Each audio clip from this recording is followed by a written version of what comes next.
Darrell Steinberg, Bob Hertzberg, thank you so much for making time for us. Of course, great to be with you, Ashley. A lot of fun. So why are you two getting involved in California Forever? Well, we believe in California, and we see a unique opportunity. Look, this is a statewide issue, this California Forever project and controversy. And we know several things about California. Number one, we have a housing shortage. And number two, we don't have enough high-wage manufacturing, shipbuilding, industrial kinds of jobs. And all the talk about the big city, which is, part of a longer-term vision, it really boils down to whether or not the legislature and the governor want to help this vision get started to be able to attract one or two major shipbuilders and manufacturers, and then to be able to build the workforce housing to support the new company. We want to get started, and we think that this is a tremendous opportunity, not only for Solano County, but for California as well. There's so many companies that are interested, and honestly... Like who? Well, I can't tell you. Okay. I wish I could tell you. But I'm sick and tired of the brand of California. Texas has beaten us. This state's beaten us.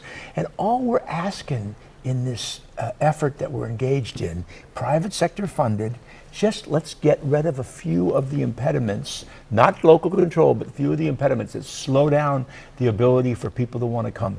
And I think it'll open the floodgates. It'll be fantastic. It's between a shipyard, the big industrial opportunities. It's between Sacramento and San Francisco, next to Silicon Valley.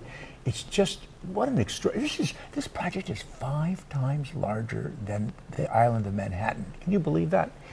It's unbelievable. And there's a lot of history here, Ashley, which is, that this shipyard out in Solano County and the so-called foundry, all the industrial and land for manufacturing, has sat virtually vacant for 5 decades. And now, not even offering money like Texas did to attract Serrana, because that's not what we're talking about.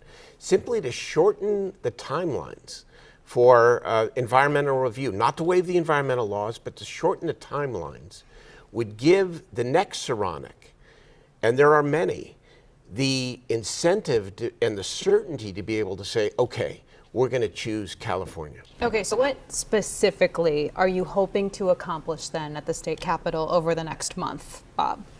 Well, we want what's called a trailer bill, which is basically a budget bill that once the governor signs it, it becomes law. And we want to do just a couple of things. One, to apply the Steinberg shot clock.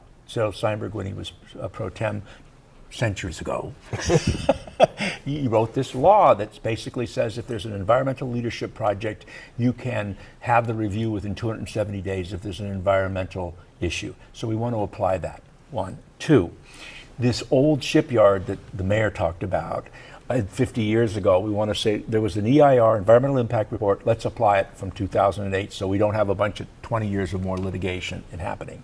And 3, there's tensions often between cities and the county over tax sharing agreements, and we're saying if they can't reach an agreement, do a binding arbitration. All of which basically creates a foundation for these companies to come. And then the most important point is the counties and the cities get all the discretion to decide what they're going to do on transportation, what they're going to charge, all that stuff. But we've got to send a message to folks that California is open for business. It's a great opportunity. And it's embarrassing that we can't do that. It's a big deal. It's a national story. Here's the nub of the controversy. It seems like there's a general consensus that everybody wants the opportunity to build on the shipyard to attract the next company. But in order to attract that company, right, or companies, there needs to be some workforce housing, not a whole new big city, and that's been the argument over the last almost decade or so. That's the vision, and it's a good vision, but to simply get started with enough workforce housing to support a single company or 2 companies. And that seems to me to contain nothing but upside for Solano County. Not waiving, as Bob said, any of the environmental rules, just to shorten the timeline, and to make sure that the housing, by the way, is built in a way that is close to the shipyard and the other manufacturers. Because if we don't do that, here's what will happen. You'll maybe build a shipyard, probably not, because they won't come. But if they do, people are going to be commuting from the expensive Bay Area, from Sacramento, from other parts of the state, increasing our air quality problems, increasing our climate problems. I did a bill years ago. That's another one of his bills that he did. SB 375, which was the bill that said we ought to incentivize building housing closer to where people work, where people play, and where people shop. And this is exactly what it is, to build enough housing close enough to where the jobs are so that the people, working people, are in their cars far less than if they were commuting from the Bay Area. But on the can I have a friendly amendment to his comment real Go quick? ahead, okay. And what our proposal is, look, we're both, I was Speaker of the House, he was the Pro Tem leader of the Senate, mayor. And we understand what you've got to do here. We understand how rat-think developers come in and promise you the world and deliver nothing, right? Legitimate question. So what we said was no relief unless none of these things that we're talking about happen, unless the jobs come and the workers come to make this thing happen. You can, as I like to say, he likes to say, you can wipe your windows with the bill. I say for the Jewish members who are listening to the audience, you can wipe your tochas with the bill. It has no impact. You probably have to bleep that. Okay. Well, so on the environmental point, you Yeah. both are well aware of the concerns around the resources in that area and course. what a potential new city could do for water, for land, for the marshlands. Just there's that concern aside from it. But there is a trust issue with Correct. California Forever Correct. that stems from the people who bought up that land. Correct. And not only that, this has no local voter approval. I mean, a ballot measure to get it approved was pulled in 2024. So with that, why should Sacramento make a special concession for this project? I'll let you knock that one out of the park. Well, first of all, the history is real, and there has been a lack of trust, and in many ways it's understandable. And so do you look backwards and say, in a county that is really hurting, you look at its budget deficits, you look at the loss of a lot of its leading industries, do you look back and say, well, because of that, we're going to do nothing? Or do you make the developer, as they say, you don't trust, but you make them verify? Right. Do you say, we're going to give you a chance to get started, but we're only if you actually get a signed lease with a major shipbuilder or manufacturer. We will let you build housing and housing Only close in that. by, but not the full city, Right. just as much housing as is necessary for the employer. Right. That's the choice here, and with very little risk or downside. And so we understand politics, and we also understand hard feelings.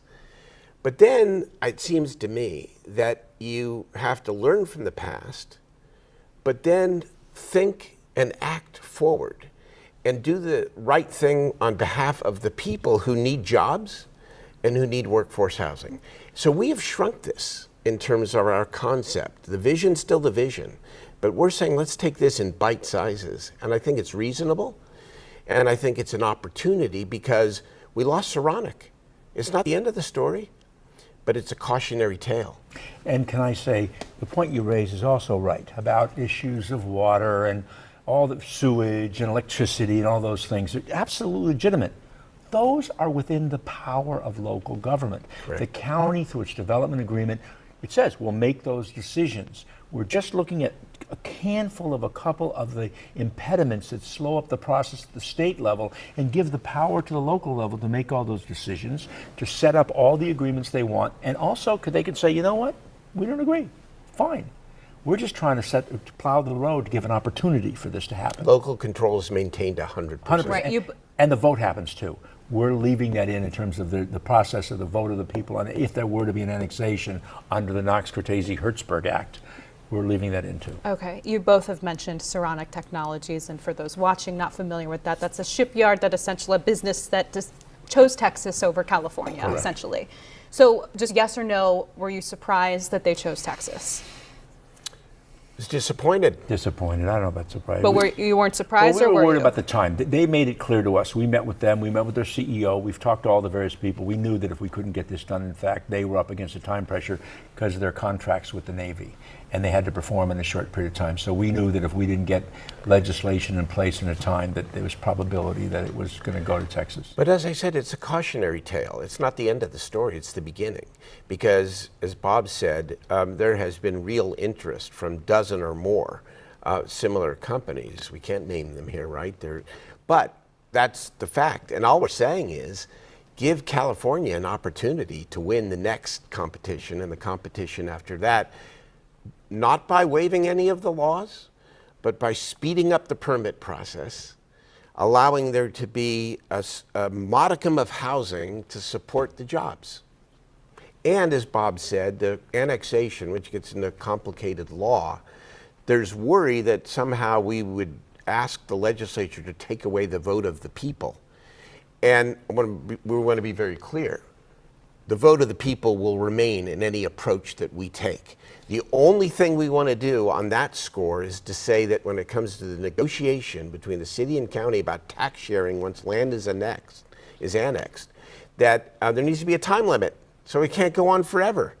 And if they can't work it out, then there's a binding arbitration, modest change in the law in order to create the opportunity potentially for something great. Yeah, the regulatory hurdles, some of the economic difficulties or challenges, the environment that California has created for some of this. I mean, both of you served in the state legislature. You were both legislative leaders. Would you, either one of you, I mean, do you have any responsibility for the conditions that have been created for California forever to have such hurdles? Yeah, I think so. Well, I think so. I know when I was leader, we dealt with the worst budget deficit in modern history, and we were trying to dig out of that.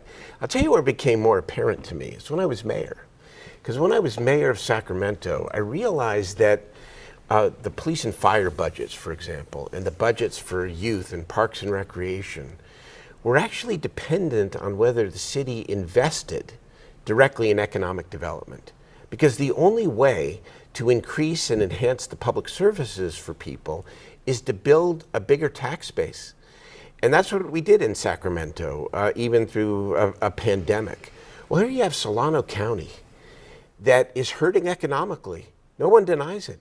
Why wouldn't you take a small chance with very little downside, if any, to raise your economic base and create thousands of jobs for people? That's the only way out of the cycle of budget deficits and cuts that occur in government. Build the tax base.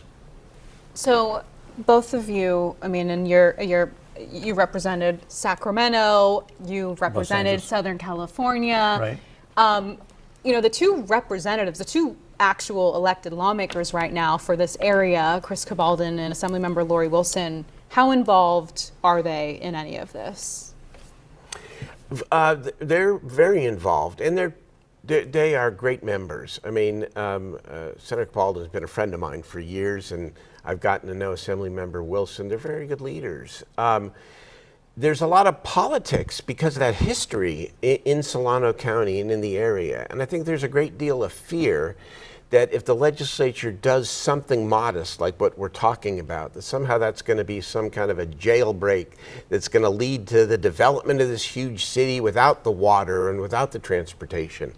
And that is not the approach that we are suggesting, and not the approach that California Forever will take. We want to get started by focusing on jobs and enough housing for the jobs, and make sure that that housing is allowed to be built close to where the jobs are, so that people are not having to miss their kids' soccer game or other family events because they're in a car for 40 minutes every single day. And we spent, both of us, we're policy wonks. We're really policy wonks. I mean, which is why you were hired, Which essentially. is why we were hired. One of the laws that Yeah. involves is a law that I spent 4 years working on with Pete Wilson and others, and Mayor of San Diego, that deals with this whole annexation process called the Knox-Cortese-Hertzberg Act. And, in retrospect, when you said this, this law was never intended to deal with something this big. It was something that came out of the Pat Brown era, where you had this jurisdictions bumping against each other and nothing this big. I wish no one could have conceived of this at the time. I wish if I had reinvented it at the time, I would have created a different architecture for this. So when you asked that question, that's why I gave you that honest answer. But you know, we thought we've met with a ton of people. We listened and listened and listened to some of the concerns, and we thought they were legitimate. We thought a number of these things were legitimate. And as leaders, someone who's had the obligations to work on big things that pull together things together, that's what's informed our approach here to say, you know what, you're right, to talk to California Forever, to understand the history, but then to figure out going forward how to make something conditional that doesn't rely on trust of the developers, that relies on outside people who actually want to come in. And the biggest thing I think is really important to stress is that whether it was, we just saw it happen in Maryland, we're seeing it happen in Louisiana, local governments are writing checks, $465 million check by the taxpayers of Texas, plus free land, plus cash, right? This just says, let's fix a couple of the timelines so that people feel comfortable to come to California, and the private investors will spend the $500 million it costs to do the infrastructure. The private investors will give the land, because that's what these people want. They're asking, these companies aren't coming in and saying, oh, fix these things and we're there. No, no, no. Fix these things, give us the infrastructure and the land, and provide the housing next to the work. That's what their three things are. And we're just like marrying what their demands are, trying to create an architecture that says California's open for business in this very important place, in this very important time, and do it in the most elegant and limited way possible. What about Governor Gavin Newsom? Both of you have great relationships with him. Where's he at? Where's he at on this? I mean, yes. I met him too a couple of mean, times. Handsome guy. I mean, in my view, the governor has done more on the housing issue in California than any governor, certainly in my tenure or my memory. All the by right laws and all the changes to make it easier to develop. So here is an opportunity to actually practice those significant reforms in a real way, in a place that desperately needs more housing and more jobs. And the governor is engaged, of course. And, you know, obviously there's a separation of powers, and there's the legislature, and there's the executive branch, and so they need to, you know, they're trying to work it out. And Dee Dee Myers, who's just Dee Dee great, Myers, noticed yeah. since the days when she worked for Tom He's Bradley. economic advisor. Yeah, she has the economic advisor, and was the press deputy for President Clinton. Mm-hmm.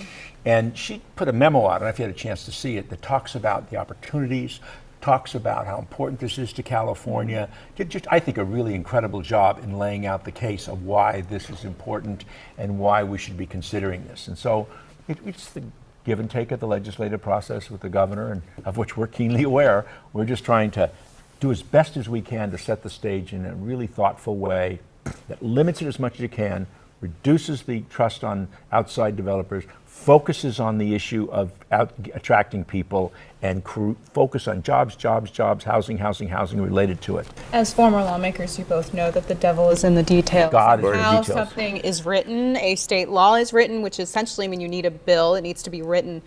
What's the timeline on this? How soon could we see something in writing? It's the month of August, because it's the last month of the legislative session. And so there's two things about timelines. One, it creates anxiety and stress. It also creates opportunity. Right. Because when you have a deadline, and we saw what happened with Saronic, we don't want to wait another year for Solano County and the state of California to be able to take advantage of the next opportunities. And so it's the month of August. I would just challenge your point.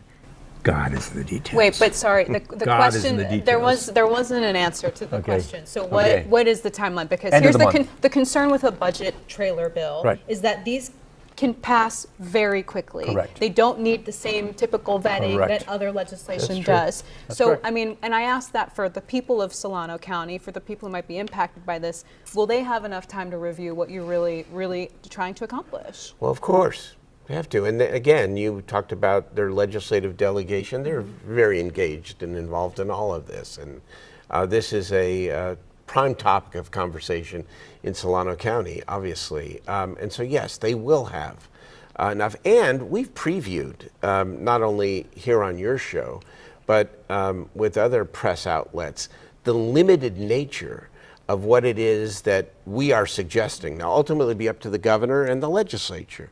But what we're suggesting is not the big vision in one fell swoop. Mm-hmm. We're talking about getting started. What is it going to take to attract 1, 2, or 3 major shipbuilders or manufacturers, And it's, as Bob said, no public subsidy, simply a matter of shortening timelines and upholding environmental review, and then allowing enough housing for that employer.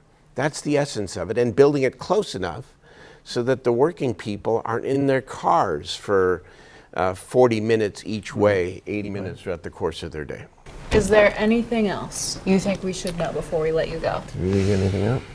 No, I think it's. No, I really appreciate it. It's an important issue. It's the magnitude. The point that you made originally is important about trust. How the land was acquired, it undermined trust. Yeah. This Disneyland vision that everybody saw. So we wanted to reconstruct it. If anybody comes away with an impression, it's not about Disneyland. It's about a very focused, conditional approach to just deal with jobs and housing and privately financed. That's the point.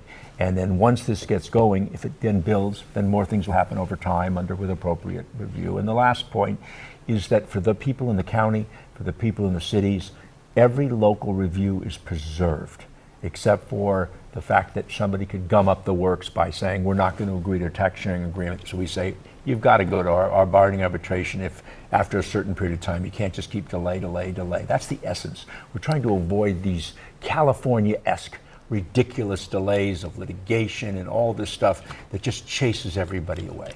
You know, the way that I see this, if we can't strip away all the politics, which is hard in the history, what it really comes down to is that what we're offering here, what we're suggesting, is low risk and potentially very high reward. Right. Because it doesn't happen unless you attract a major employer. And then if you do, again, we're limiting then what can occur after that as a result. And so there's very little risk. There's very little downside. And what we're But there's suggesting big upside. What we're suggesting on the employer, again, people raised legitimate issues. Oh, you're going to build a bunch of data centers. There's going to be no employment. Oh, they're going to be robotic shipyards. Okay, I get it. It's a fair observation. It's a fair thing. So we said what we're suggesting in the proposed outline that the mayor and I are talking about is saying, okay, the number of jobs, high-wage jobs that have to be created have to be more than any other project in California in the last 10 years. That would be in the legislation. Yes. That we're hoping to. That's what Okay. we're suggesting. Okay. So take We don't away know those- at the end The what devil will be is in in it, the but we details. are, but we Our are, point is- we're telling you. Yeah, these are legitimate questions, and we're taking them in and we're saying, okay, how do you answer them? So that's a perfect answer. Same thing about how much the investment has to be. All legitimate questions, and so we've taken every one of them. We have, frequently asked questions and answered every single one of things that people have been raised, which are legitimate. And if it's not controversial, it probably isn't that important. a little controversy, it means that there's something really at stake here. All right. So it's a good debate, important. Okay. Darrell Steinberg, Bob Hertzberg, we so appreciate your time and insight. Thank you. Thank you, Great. Ashley. Thanks for having Thank us. you. Thanks for doing the Thank show. you for having Really us. cool deal. Yep. Thank you. Appreciate it.